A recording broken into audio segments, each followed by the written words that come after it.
Well, this morning we are in Brasov, Romania. We took the train here yesterday from Cebu, and we are ready to explore.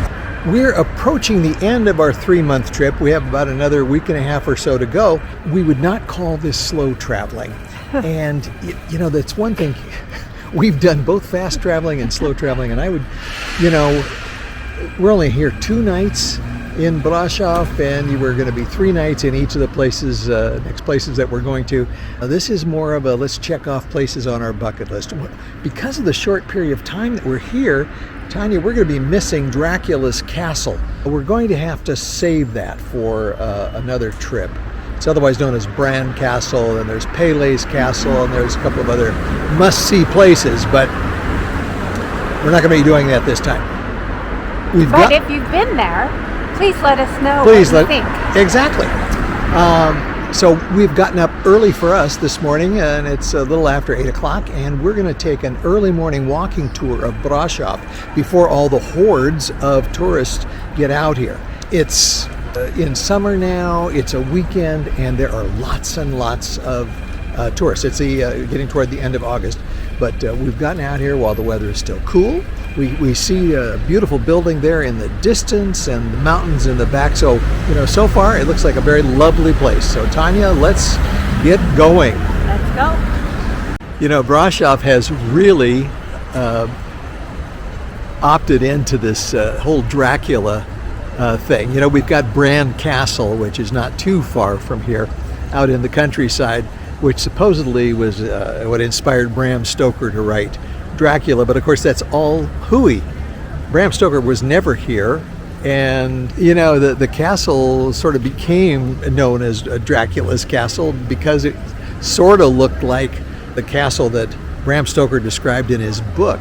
Vlad the Impaler, Vlad Dracula, was a real guy, but he was the impaler. He impaled his enemies.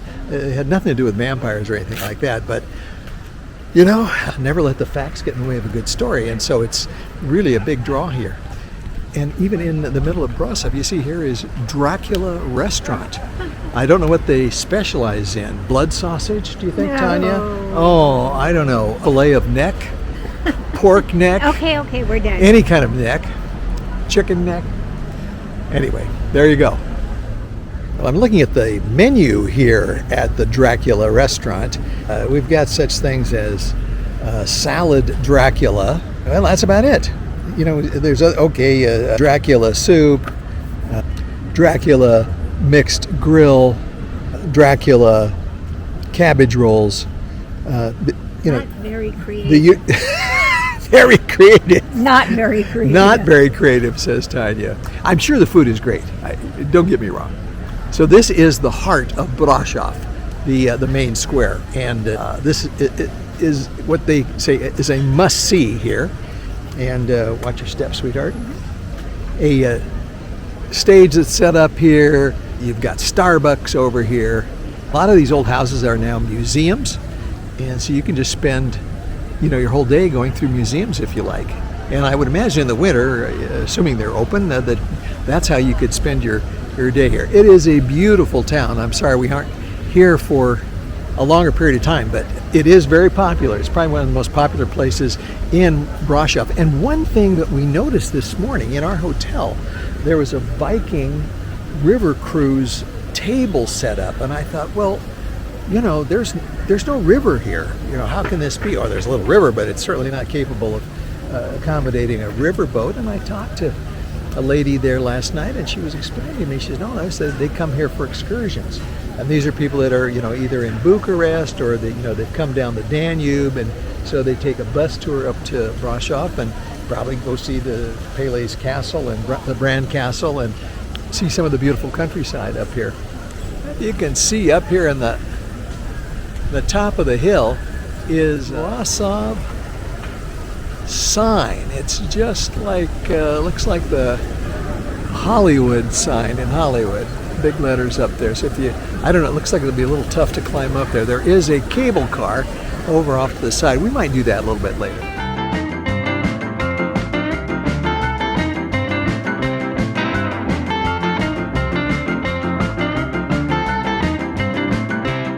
So we're at the Black Church, which is just off the main square, and it's one of the most famous sites in all of Romania, and it's called the Black Church because of fire damage smoke damage that has happened over the years. They've had different fires and earthquakes and the normal sorts of mayhem that you would expect in this part of the world, or anywhere in the world for that matter.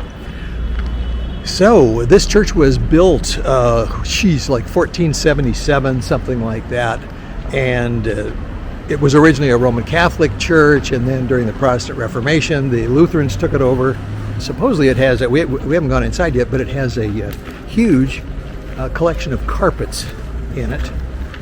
So we may take a quick look at that. So we've gotten our tickets to go into the church, and it was about 15 lei each, which is, $4 or so. I'm not sure anymore. $3, I guess. Anyway, be sure to, whenever you go to places, ask for the pensioner discount, which we did.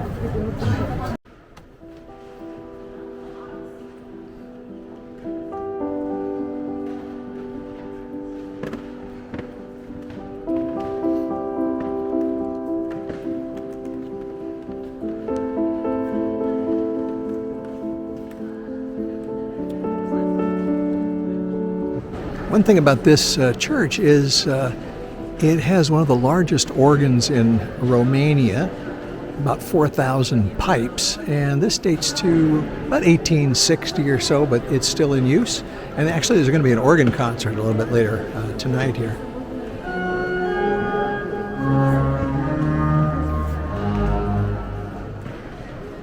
There's a little preview of what you can expect.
Well, this site is called Catherine's Gate, and it's the only original city gate to have survived since the medieval period. It was built in 1559 by the Tailors Guild to replace a previous gate. Anyway, the interesting thing about this, so this was the entrance, one of the entrances to the fortifications and inside the main city. But interesting, between the 13th and the 17th centuries, so for quite a while, only Saxons could own property, Saxons or Germans could own property within the confines of the fortress. Romanians could not. And if Romanians wanted to get in there, they had to have permission, and they were only allowed in at certain times. And if they wanted to sell their goods inside, they had to pay a toll, a fee. So isn't that interesting? So in their own country, well, I guess it was the Saxons' country too at that time, but the more native Romanians couldn't even go in there. Not a very good deal. Another highlight of Brasov is the Weaver's Bastion. This was built in 1421. It was abandoned in the 1700s, but has been repurposed, and it has an exhibit hall of little museum, and they have concerts here and a walkway that goes around, and it's really cool. It's a beautiful Saturday morning, and all the Brazovians are out with their families and walking along this promenade that is around the old city, medieval city wall This is part of it. It's just amazing. And a lot of the towers are still in existence or have been restored. And it's really a lot of fun.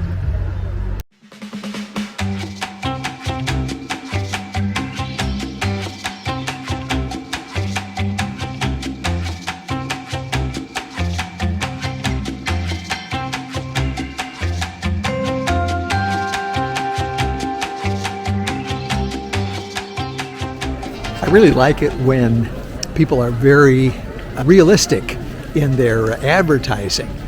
So for example here, this is not the best beer in the world, but probably the best beer in the world.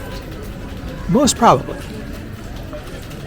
We don't know what our confidence interval in there is, but there's a 93% probability that it is the best in the world. Proven by known metrics.